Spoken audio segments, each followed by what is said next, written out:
Good morning, student. I hope you all are well. In today's video, we will discuss on antimicrobial. जैसा कि हम लोग जानते हैं कि कई सारे माइक्रोब्स हैं जिनमें bacteria, virus, fungus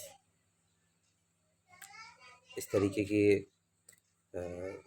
causative agent आते हैं जो बहुत तरीके की बीमारियां जो हैं वो इंडिविजुअल्स को दे जाते हैं या ह्यूमन सोसाइटी में इनकी वजह से बहुत सी बीमारियां फैलती हैं। तो आज के इस वीडियो में हम लोगों को एंटी माइक्रोबियल एजेंट्स के ऊपर डिस्कस करना है। एंटी माइक्रोबियल एजेंट्स क्या होते हैं, वो कितने तरीके के होते हैं, उनका मैकेनिज्म ऑफ एक्शन क्या है और एक आइडियल एंटी माइक्रोबियल एजेंट क्या प्रॉपर्टीज़ रखता है। आज के इस वीडियो में हम लोग उस पर डिस्कस करने वाले हैं। तो let's start anti microbial agents. सबसे पहले तो एंटी माइक्रोबियल क्या होते हैं। एंटी माने होता है अगेंस्ट और माइक्रोबियल मीन्स माइक्रोब। तो anti microbial agents, these are chemicals and their preparation which help in reducing or preventing infection due to microbes. Specific term describe their exact mode of action. कहने का मतलब है कि ये वह chemicals होते हैं या उन केमिकल के प्रिपरेशंस होते हैं जो कि इन्फेक्शन को बढ़ने से, फैलने से रोकते हैं। वो इन्फेक्शन जो किसी भी माइक्रोब से हो उसकी ग्रोथ को वो इनहिबिट करते हैं और इस तरह से किसी भी प्रकार के इन्फेक्शन को जो कि माइक्रोब से रिलेटेड होता है उसको ख़त्म करते हैं। इनके जो टर्म्स होते हैं, जिस नाम से उनको बुलाया जाता है, वही इस बात को भी एक्सप्लेन करते हैं कि वो किस तरीके का एक्शन रखते हैं, यानी किसको वो किल कर सकते हैं। जैसे यहाँ पर हम लोग देख रहे हैं antiseptics, disinfectant, germicides, bacteriostatic and sanitisers. ये कुछ टर्म्स हैं जो एंटी माइक्रोबियल्स में इनको काउंट किया जाता है। तो ये जो टर्म्स हैं ये इनके स्पेसिफिक मोड ऑफ एक्शन के लिए ही इनको दिया गया है। इनके इस नाम से ही हम समझ सकते हैं कि किस तरीके का एक्शन कर सकते हैं। तो आइए हम एक एक करके इन टर्म्स को समझते हैं। तो लेट्स स्टार्ट बाय एंटीसेप्टिक्स। सबसे पहले अगर हम लोग एंटीसेप्टिक्स को देखें तो these are substances that are able to kill or prevent the growth of microorganisms. This term is specific for preparations which are to be applied to living tissues. An ideal antiseptic should destroy bacteria, spores, fungi, viruses, or any other infective agent without causing any harm to the tissues of the host. तो antiseptics वो होते हैं जो basically micro organism की growth को रोकते हैं या किल करते हैं। ये एंटीसेप्टिक्स लिविंग टिश्यूज़ या लिविंग ऑर्गेनिज्म पे यूज़ किए जाते हैं और उनके ऊपर जो भी बैक्टीरिया, स्पोर्स, फंगी, वायरसेस, इनको ये किल करते हैं विदाउट डैमेजिंग द होस्ट। इसी में हम डिसइंफेक्टेंट को भी समझ लेते हैं। तो these are the substance which are used for premises, atmosphere in a hospital environment, toilets, utensils and linen used in a hospital to free them from living organisms. Widely used in home and hospital cleaning, example are sulfur dioxide. Disinfectants basically वो चीज़ें होती हैं जो non living things पे use की जाती हैं और वहाँ पर जो भी माइक्रो ऑर्गेनिज्म है उसको वो किल करते हैं। एंटीसेप्टिक और डिसइंफेक्टेंट में देखा जाए तो यही एक बेसिक अंतर है कि एंटीसेप्टिक जो है वो लिविंग ऑर्गेनिज्म पर और डिसइंफेक्टेंट जो है वो नॉन लिविंग थिंग पर यूज़ किए जाते हैं। Germicides, these are the substance which kill micro organism.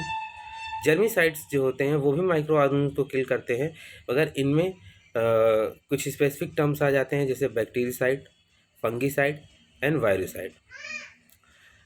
बैक्टीरियासाइड को अगर हम देखें तो अगेंस्ट बैक्टीरिया, फंगीसाइड को देखें तो अगेंस्ट फंगी, एंड वायरसाइड को देखें तो against virus.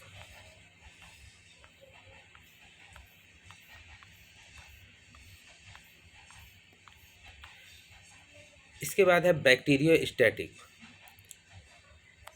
Substance which primarily function by inhibiting the growth of bacteria. They do not kill bacteria but stop the growth of bacteria. Bacteriostatic वो एजेंट्स होते हैं जो बैक्टीरिया को किल नहीं करते हैं, बस उनकी ग्रोथ को रोकते हैं। अगला है sanitiser. Disinfectant that are used to maintain the general public health standard are called as sanitizers.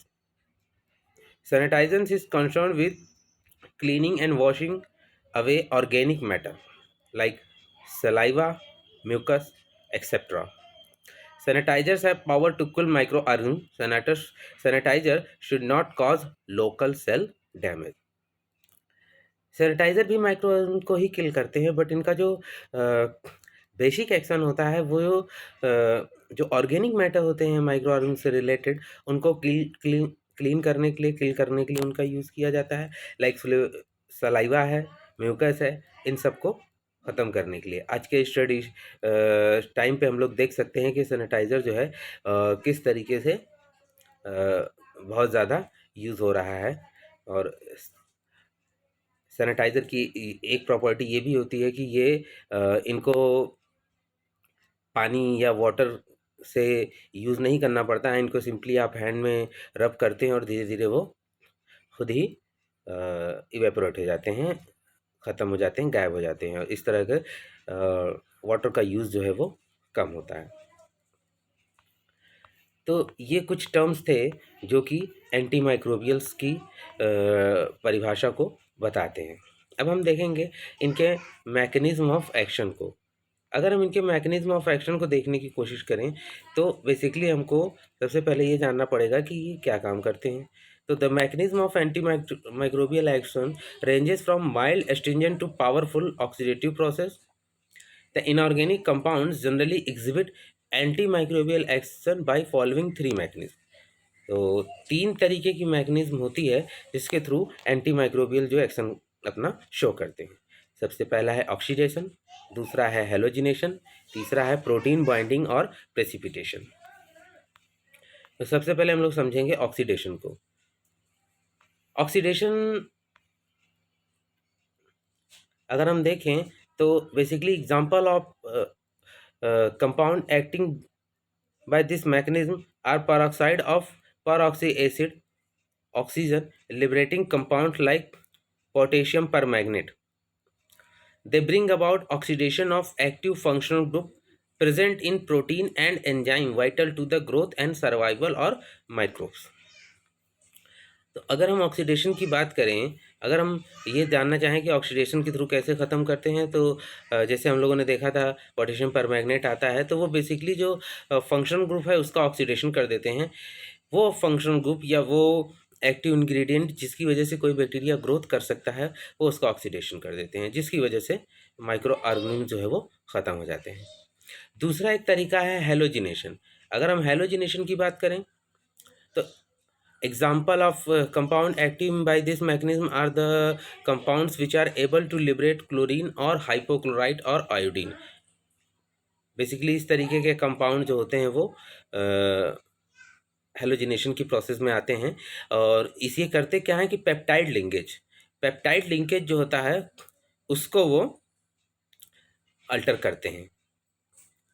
The destruction of specific function of protein cause death of the micro organism. तो इस तरीके से वो वर्क करते हैं। कहने का मतलब है वो हेलोजिनेशन कर देते हैं। जो फंक्शनल ग्रुप होता है या जो मेन एक्टिव इंग्रेडिएंट होता है बैक्टीरिया या माइक्रो ऑर्गेनिज्म के लिए, वो उसका एक तरह से हेलोजिनेशन कर देते हैं। प्रोटीन प्रेसिपिटेशन में क्या होता है कि ये जो वाइटल कंपाउंड्स होते हैं, या यूँ कहें कि द कॉम्प्लेक्स फॉर्म में be strong chelate leading to the inactivation of protein. Polar group of protein binds with metal ions to form complex.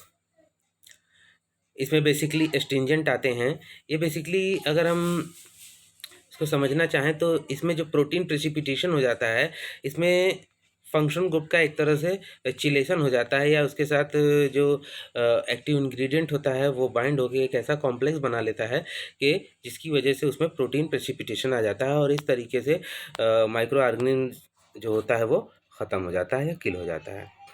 अगर हम एग्जांपल देखने की कोशिश करें तो कुछ हैं, जैसे सिल्वर नाइट्रेट है, जिसे हम AgNO3 फार्मूला देख सकते हैं, लूनार कास्टिक के नाम से जानते हैं। ये as a astringent and germicide use होता है, और इसे माइल्ड एंटीसेप्टिक भी कहते हैं। Weak iodine solution tincture of iodine के नाम से जानते हैं। Good source of iodine used as antiseptic, antiseptic में इसका यूज़ किया जाता है। एक्वस आयोडीन सोल्यूशन की बात करें तो Lugol solution, good source of iodine as germicide and fungicide. Sublime sulphur, flower of sulphur के नाम से जानते हैं, used as an ingredient of sulphur ointment, used as scabicide. Borax की बात करें तो वो सोडियम बोरेट के नाम से भी जानते हैं, और use for eye washes, used as emulsifying agent and astringent use करते हैं। हाइड्रेटेड पोटेशियम एल्यूमिनियम सल्फेट, अगर इसकी बात करें तो इसे एलएम भी बोलते हैं, and used as an astringent, antiseptic and pharmaceutical aid. तो ये कुछ ऐसे एंटी माइक्रोबियल एजेंट्स हैं, इनका यूज़ जो है वो हम कर सकते हैं एज अ एंटी माइक्रोबियल।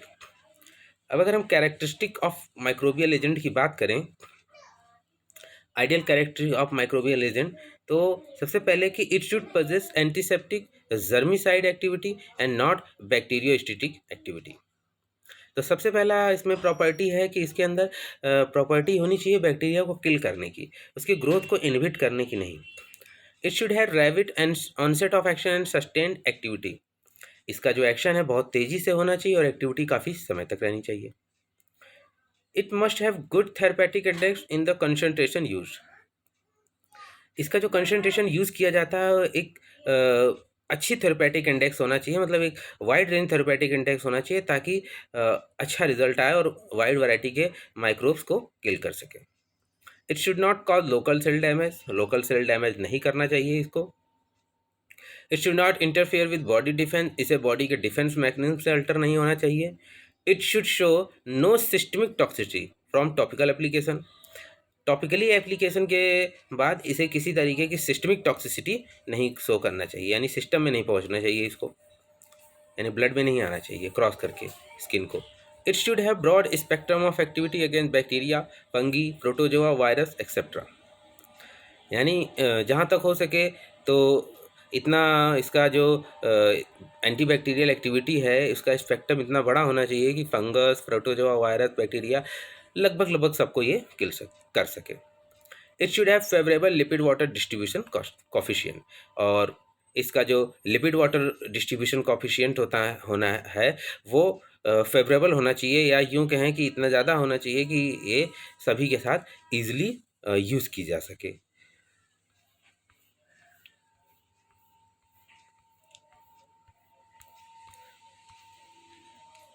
तो आज के इस वीडियो में हम लोगों ने एंटी माइक्रोबियल एजेंट्स के ऊपर डिस्कस किया। उसको अगर समराइज़ किया जाए तो एंटी माइक्रोबियल एजेंट्स वो होते हैं जो कि माइक्रोब्स के अगेंस्ट वर्क करते हैं। इनके एंटीसेप्टिक, डिसइंफेक्टेंट, सैनिटाइज़र, इस तरह से इनको बैक्टीरियोस्टैटिक, इस तरह से कुछ इनको हिस्सों में बांटा गया, और ये उनके एक्शन के आधार पर ही उनको नेम दिया गया है। इनके मैकेनिज्म ऑफ एक्शन की बात करें तो ये halogenation, oxidation and protein precipitation. Oxidation में ये जो एक्टिव इंग्रेडिएंट होता है उसको ऑक्सीडेशन कर देते हैं, तो बैक्टीरिया जो होता है वो किल हो जाता है। हेलोजिनेशन, उसमें जो हेलोजन ग्रुप, या यूँ कहें तो उसमें जो पेप्टाइड लिंकेज जो है, इन सब चीज़ों पर वो वर्क करते हैं और उनको किल कर देते हैं बैक्टीरिया को। इसके अलावा समटाइम प्रोटीन प्रेसिपिटेशन, एस्ट्रिंजेंट उसका एग्जांपल है, प्रोटीन प्रेसिपिटेशन भी कर देते हैं। तो अगर हम ऑक्सीडेशन में देखें तो पोटेशियम परमैंगनेट उसका एग्जांपल था, और हेलोजिनेशन में देखें तो जो आयोडीन लिबरेटिंग कंपाउंड होते हैं, जैसे कि हम लोगों ने देखा था आयोडीन के कई सारे प्रिपरेशंस यूज़ होते हैं इसमें। और प्रोटीन प्रेसिपिटेशन के लिए आपका एजेंट्स हम लोगों ने देखे हैं। तो इन सब कुछ एजेंट्स का यूज़ करते हुए हम एंटी माइक्रोबियल एजेंट्स को स्टडी कर सकते हैं। इसमें सबसे ज़्यादा इसका मोड ऑफ एक्शन और इसके कुछ एग्जांपल्स बहुत ही इंपॉर्टेंट होते हैं और इनके टर्म्स जो होते हैं उनको पूछा जाता है। तो इसको स्टडी करें। Thank you.